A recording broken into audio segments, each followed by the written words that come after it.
Hello, hello, and welcome to another Rise Up CX Talks. This is the podcast where we dive into ideas and strategies on how to transform experience into business growth. I am your host, Camila Ferreira, an award-winning CX leader, an international speaker, and more recently, an author of Long Live CX, available on Amazon. Today, I have the pleasure to welcome Tamar Cohen, where we are going to discuss when culture meets AI and how do we redesign work for a smarter future. I can tell you, I can't wait for this conversation because we're going to get so many insights from her. With no further ado, Tamar, please welcome to the podcast. Please introduce yourself and let the audience know how you transform experience into business growth. Oh, wow. Well, first of all, thank you. And I'm so excited to be here. I think, you and I have very similar approaches into how we think about this. So really excited for our conversation as well.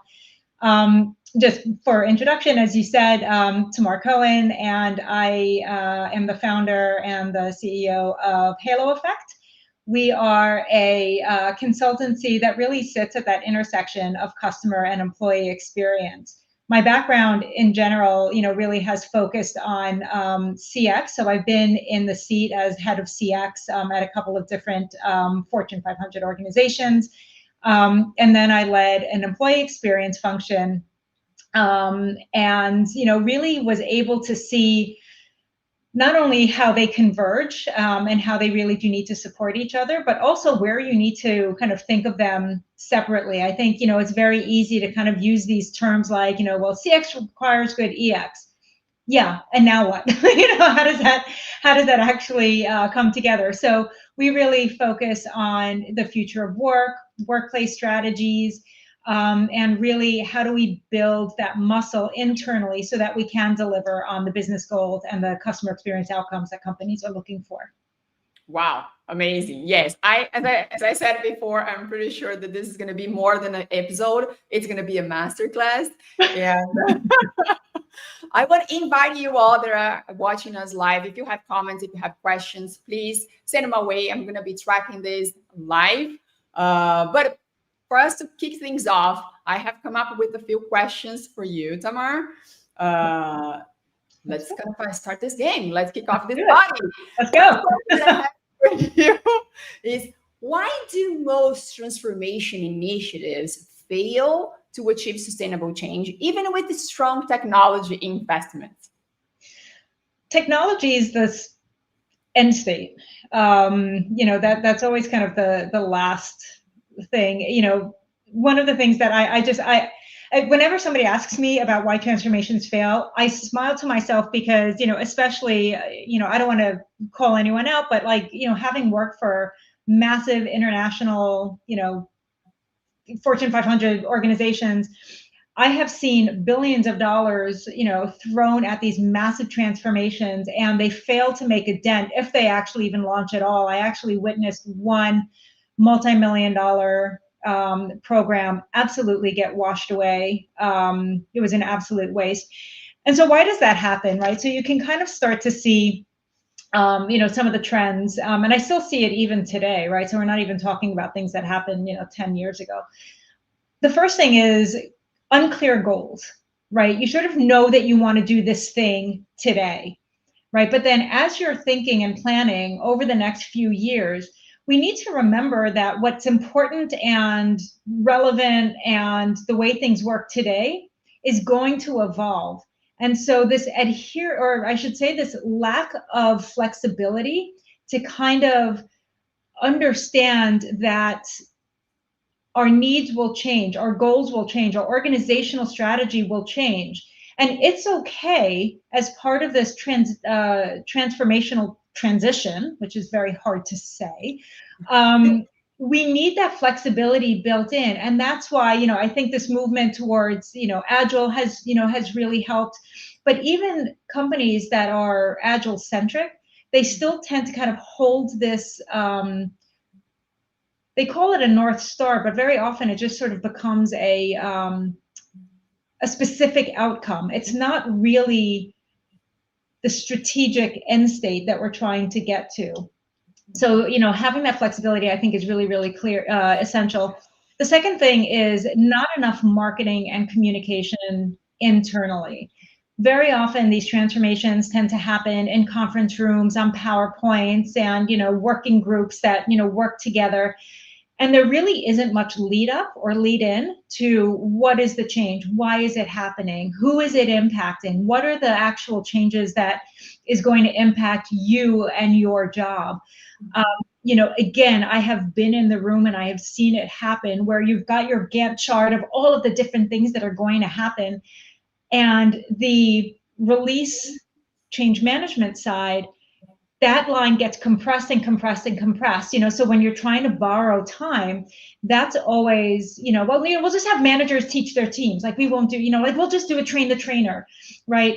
And I can see, like, you know very well what that feels like. Sounds familiar.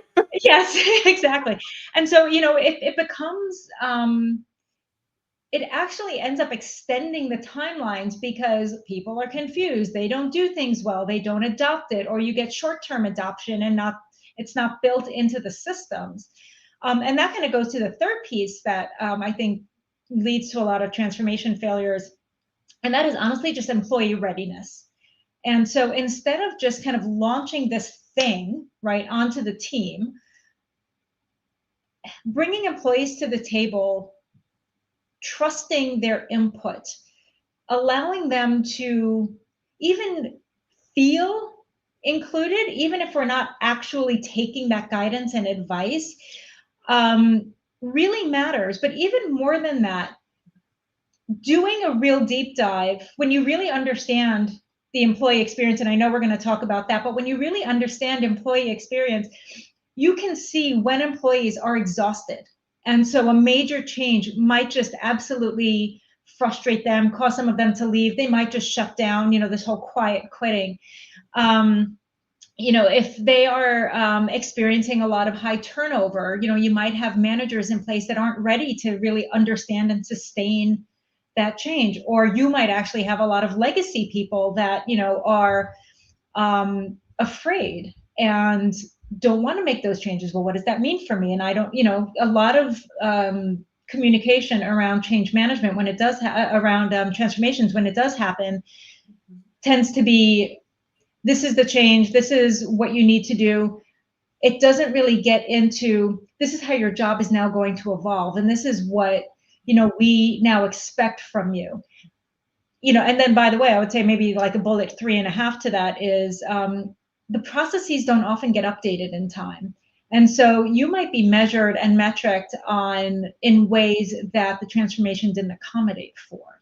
And so now you're kind of stuck between these two worlds. And that can absolutely create friction in the system because leaders are getting annoyed. Well, why isn't this changing? Why aren't our numbers skyrocketing? Well, now instead of having kind of a process and an outcome and a measurement, that come together, now you've got kind of process A that's streamlining, the supposed to streamline the measurement, but you sort of forgot about how we get through the outcome, so there's, and that's where the importance of bringing employees to the table really matters, getting their voice. This is how things work. And so, yes, let's do this transformation. And what does that mean? So it really is this confluence of connective tissue that often gets overlooked. You see, I was not lying when I said this would be a masterclass. And this is the first question. My goodness, there's so much for us to unpack here. But there's something that you mentioned that it really resonated. And I use this metaphor quite often, which is that a particular scene in Alice in Wonderland when she meets the cat and she asks about which path to take. Mm-hmm. And then the cat asks her back and say, hey, where do you want to be? Where do you want to go? Yeah. And she said, it doesn't matter. And the answer from the cat is, then it doesn't matter. Any path, any road will take you there. So if you do not know your destination, right? And what you said about change management, my goodness, I think that saying that change management is overlooked is an understatement. Yeah. I mean, I have had, I'll just say, many an escalated discussion around, recognizing that we need to do more than just train the trainer, create a marketing plan, do a 2-week comms drip, right? Mhm. It's so much more than that. And especially these days when people are burnt out and tired and concerned, and there's a trust deficit around so much of what we do, that in order to actually get energy around the change, Mhm. if we don't understand those components and just kind of think that our thinking from 2015 will be enough, um, it's simply not going to work. Yeah, at all. And what you also mentioned about employee experience, I think it's very much ties to trust, right? So if 100%. we as employees, we do not know the reason why, how am I going to contribute? How am I going to kind of take the next step? How am I going to engage on that particular transformation if at the end of the day, I may not have my psychological safety to do so? Yeah. Yes. It's a very overused and understood phrase, psychological safety. It isn't just about make sure I feel good. Like it's so much more than that. It's Oh, trust. It's trust. It's making sure that I know I can be open and honest, and I should expect openness and honesty in return, right? So it is absolutely about a bi-directional approach. Where, if we sort of think about where employees are, and if we look back, probably 10 years, but I'm just even going to say, since 2020, right? You know, and I know many people have talked about this, but I think it bears repeating. In 2020, right, the pandemic hit, everybody went home. We were all going through the same thing. We were all in each other's living rooms, right? Literally like this, for the first time, people, I can even think about my team, for the first time, instead of, seeing me in my office, people were seeing my home and my background. And I was seeing people's kids and their dogs and their cats, and, the mailman suddenly coming, right? Suddenly everybody was connected in this very meaningful way. Leaders were checking in on team members. Team members were having, virtual engagements with each other, just trying to maintain that sense of connection. And then there was the return to office movement. Now, look, I'm not going to take a stand on return to office. I think that's about a whole other completely. We can um, have an episode just about this. you can have 45. But what I think happened there is, again, it goes back to that transformation. Why? We're getting people back into the office now because we need to X. Time in the office is meant to serve what purpose? Our time together is meant to accomplish what? Those questions weren't answered. Culture happens in the office. Okay, what does that mean? Yeah. There was a lot of talk about the water cooler. What freaking water cooler? Like, don't, we were relying on kind of like these vague and outdated terms. And so many employees were coming back to the office still feeling very unsafe, kind of feeling a little whiplash. Why am I coming in when I was, very productive at home? Were there, bad players and bad actors? Of course, but believe me, those guys that were, playing around with the mouse at home are probably the ones that are watching YouTube in their office too. So Oh, absolutely. it's Yeah. it's not a magic of being in the office. It's not the location Um, that defines the behavior. yeah, yeah. Again, I can go off on a total tangent on that. But and then we kind of ran into um, a lot of this employee centricity. A lot of 2021 happened. A lot of companies seeing employees start to get frustrated. The great resignation started happening, so we saw a lot of programs being put into place under the name of employee experience, but they really were just programs to create some kind of loyalty to the organization. They're not bad, they're not misguided. They just weren't really looking at the experience or answering those larger questions. Mm-hmm. But there still was this opportunity for employees to kind of feel like, okay, so we're talking about belonging, and we're talking about inclusion, and we're talking about contributing to culture, and we're talking about like all of these things that feel really good. So yes, it's about the work and it's about the outcomes, but I'm being seen more or less as a human being.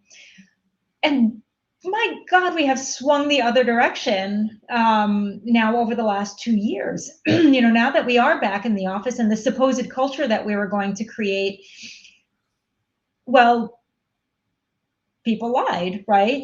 So if culture is built in the office, but now there's this movement, that the terrible, awful 996 movement, that people are talking about, right? Working 9 a.m. to 9 p.m. 6 days a week. There was, a leader that, talked about 60 hours a week being peak productivity time, which is absolute garbage. I mean, it's absolute nonsense.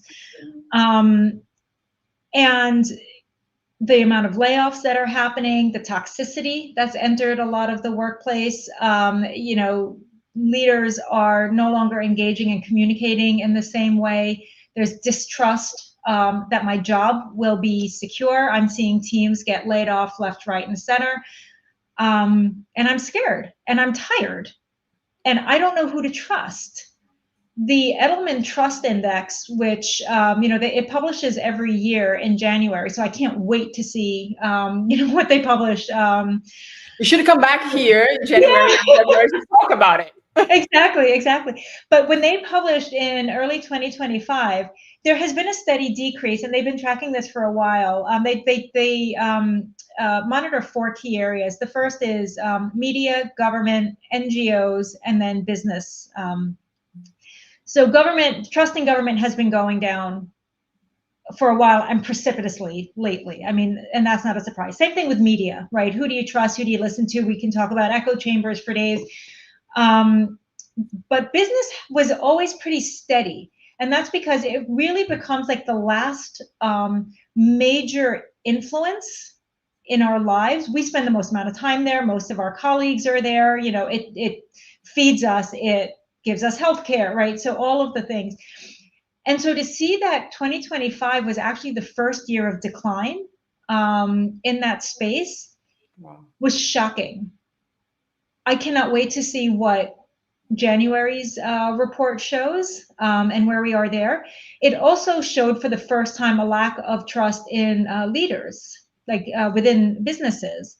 I forget what the percentage drop was, but it was a pretty precipitous drop. I think it was like a full 3-point drop, if I'm remembering correctly.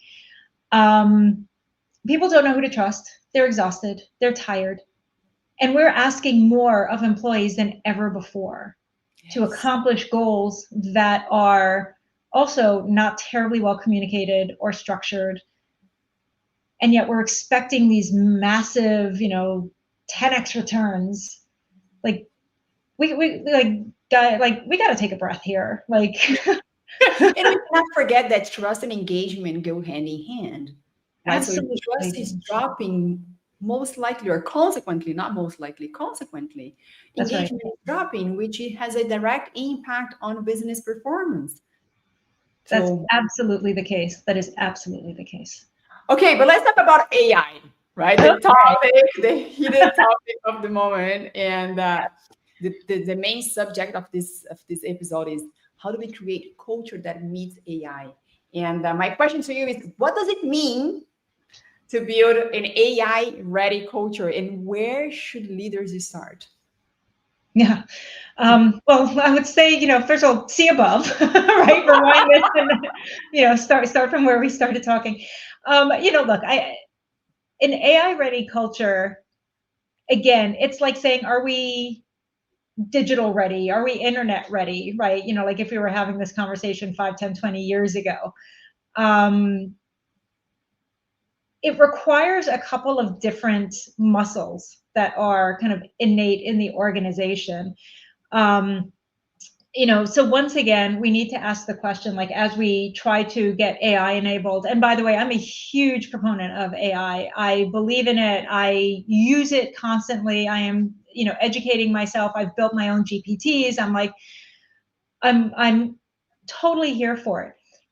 But again, what does it mean to have AI in your organization, right? So there's kind of the layer of the transactional, like, are we building AI to enhance or optimize certain processes? There's kind of the next level up, that would be more, I would say, like, personalization, or almost like a wrapper of uh, almost like AI as guidance, right? Like how AI is being used to look across multiple different sources and teams and behaviors, and what analysis can it, gear up to help us as leaders make better decisions. But then, like, on the top, if we think about what an AI enabled culture is, honestly, that's where it gets really freaking boring. Because, to have that AI enabled culture, we have to really go deep, understand what is it that we are going to do, plan to do, what are we communicating that we're going to do around AI, what are we actually expecting it to be, how then do we work it into all of our different models, our business models, our organizational models, our workforce planning models, how does that then align, and then how are we communicating and talking about it and making sure that employees understand this is the future, this is happening, but we have a roadmap, right? We're not just going to throw AI in and, we're going to be really thoughtful about it. We're going to work with teams to understand their different processes and what can we automate and optimize, and what, still needs that human intersection. It's also about understanding where employees' mindsets are. So again, with the whole trust thing, that we were talking about before, we have to get some of that trust back. Can we say that everybody's job is secure for the next year? No, but we were never able to say that. Yeah. Right? That was never the case. And so as long as we're here together, we're going to give you the tools to make sure that you stay as connected as we can on either side, right? So here are, learning programs. Here are the reskilling opportunities. Here are the ways that we're planning to bring AI in. Why don't you, work with us to tell us how you see or feel that this can grow or enhance either your function or the team's function, whatever it might be. But again, to build the AI ready culture, it's really about understanding the system side, it's understanding the processes, it's understanding your people, and really getting deep on that. It's, it's interesting because there was a study that Upwork just did a couple of weeks ago, and it's really, really interesting. They talk about, I forget if it's the next 2 or 3 years, they say that over 50% of the workforce will actually be fractional or contract. And that's because in an AI ready, in an AI world, we're now kind of like reshifting what the workforce looks like. So the workforce is projected to be, obviously you've got your W-2 employees, you've got contractors and some fractionals. AI needs to be thought of as an employee type, right? Because they are going to be doing jobs. They are going to be doing work. Now they're going to need people to govern. There's going to need to be oversight. But you're going to have sort of this real kind of like mix in your organization. And in order to be ready for that, you really need a clear understanding of what are the systems, what are the tools, and that you're going to be bringing in, what are the people that you're going to need, and then how do you train them, how do you ready them, how do you get managers enabled, And then, by the way, and this is why it is so boring, then we do need to look at our measures and our metrics and, and our systems, because you can bring AI in, from here until Thursday, but if your processes suck and if your systems suck, you're not going to get much value at all. I mean, AI is just spitting out the data you already have. So if it's bad data, you're Garbage not in, garbage out. garbage in, garbage out all day, every day. Yes. But I think that if we look back to the industrial revolution, so all of a sudden we brought the industry or the machines to the workplace, and we start sharing the workplace with the machines. Of course, there are some particular industries that were more impacted than others. But similarly, as you mentioned, when the internet came in, we start sharing the workplace with internet as well. How can we live without internet today? That's What right. something that once was a trash today is kind of a you cannot live without. Similarly with AI, I think that we're just taking the very first steps towards this new revolution where both things, right, humans and AI and machines and internet, they will coexist. And I think job security has a lot more to do with your ability to evolve and keep developing yourself and your behaviors, your attitudes and values than to any threat from any revolution.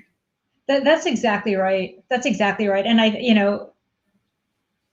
to get people to understand that, though it requires internal investment. And so we have to do that reinforcement and we have to do that communication. And by the way, then we have to do that training and we have to do that work in order to get there. There was a model, which I forgot to mention before, in terms of how to bring AI, into the culture, which I think it kind of goes to the 3 tiers that I said before. It just is a bit more, there's more alliteration to it, which is the assist, advise, and automate model. So when you understand how you plan to use AI across the organization, is it assisting a human, is it advising a human, or is it actually automating a human? And then actually kind of digging in from there, how that's going to then influence.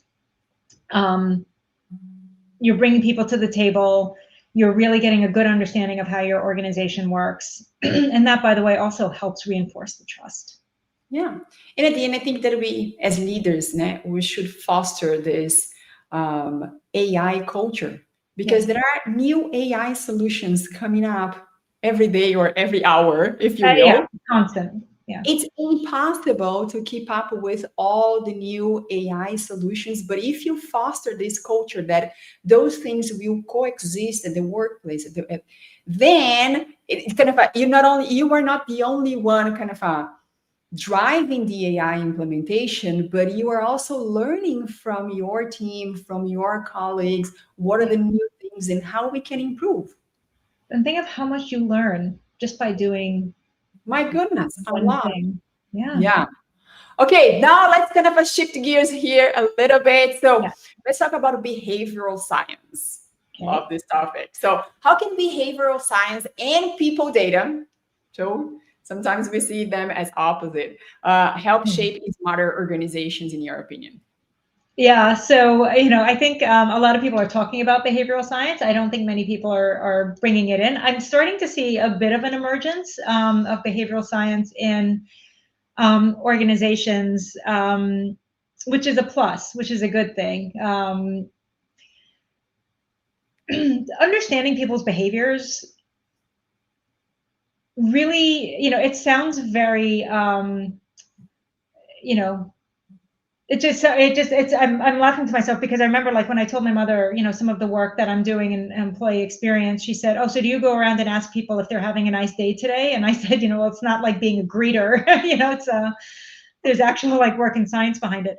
It is about understanding data, right? So what you're really trying to do is to understand people's sentiment, to really understand, where are they? What is their mindset? But then you do have to bring in the actual data to give it context, right? Because obviously how people feel is going to vary day to day. It's going to vary depending on what they happen to be working on in that moment, or even what's even going on in their home can affect how they, what they're bringing into the office. So the way that we've used behavioral science in the past is we did a lot of really deep work to look at the sentiment, what people are experiencing at multiple points across an employee life cycle. So whether it's from onboarding, career management, development, all the way through to exit. So we did a lot of deep work to understand kind of where people's mindsets were at these different points. Then we aligned it with a lot of business outcomes. So what we were, and we cut it by, a number of different dimensions, working with business leaders to kind of get a sense of what mattered most to them. And what we were actually able to build were playbooks that allowed us to really demonstrate how sentiment equals experience equals business outcomes. So we were able to take a lot of the data that we would get through our annual employee surveys, bring in a lot of other additional data. I forget exactly who coined the term, but the idea of digital exhaust, right? So the systems people are using, some people use chats, so whether they're getting it from team chats or not. We didn't, just because I felt that was a bit big brothery. But you can see how people are moving around. A lot of companies now have what are called workplace experience teams, and they're building in sensors where they can actually see how much time people are at their desk. When are they actually, going to collaboration groups at different parts of the office? When are they meeting in conference rooms, going to the cafeterias, things like that. So that's all data that when you align it with those sentiment analyses, you can start to really build stories. Then you can start cutting it in ways that become really meaningful to leadership. So you can start then building analyses that say, well, listen, what we're seeing is that employees who are here less than a year, very high energy, high contribution, but there's a clear dip off, after, I'm making this up, right, the third year. Sure. By the third year, there's a clear dip. Once they've moved out of, onboarding mode into, BAU, we then see more frustration on career, let's say, and so you can start to kind of build these stories. When you then lay over some of the business outcomes, well, if you've got a team that's had high turnover, their output might be lower. And so we can say, okay, well, we have to clearly work on retention in this group if we're going to build, stronger external outcomes. Or, in one case, there was a group that I worked with, and they were frustrated because they were seeing like real slipping sales. This is a client that I worked with early on. So, their clients were abandoning them at a pretty rapid pace. And the guy said to me, the leader of the group said to me, we're training them, and like we're trying to throw as much money as we can at them for outcomes, and it's not working, and people still leave, and we can't figure out why. And so we just said, okay, got it. Actually, the thing that he said that was the trigger was nobody wants to work anymore. That was my favorite. Like sure, wow. Okay. Let's see if there's something else that's going on. But sure enough, what was happening was teams were being brought in to work under managers who themselves were new, very unclear goals, very little training. No very direction, little right? I'm sorry? No direction. No direction, very little understanding of what the employees themselves were going through. So in many cases, this was a remodeling company, and these were the guys that had to, like knock on doors and basically say, hey, I see your roof is isn't working or has a leak. I don't want anyone knocking on my door. So it's not that clients were not responding or people didn't want to work. It was getting that real understanding of people's mindsets and why they were leaving or why they were struggling, building that playbook together, and then actually then delivering a response that said, all right, we're going to clean up the inside of your house first. Like, we need to work on your hiring strategy. We need to work on your onboarding strategy. We need to build a training program that's going to really continue over the course of more than just a week. And by the way, it was a week. to something that's much more robust and extended. And what does that look like? What does that feel like? So these are the ways that we, really leverage behavioral science to understand people's mindsets, understand why they behave in certain ways, define whether those behaviors are creating the outcomes that we want, and if not, what are the behaviors we do want to create. Then we go deep into saying, okay, so if these are the behaviors that we need and we're not seeing, what do we need to do in the employee journey to help us get there? So that's the connection that it all comes to. Oh, I love it. I love it because you were bringing sentiment, you're bringing behavior and translating this into data, actionable data.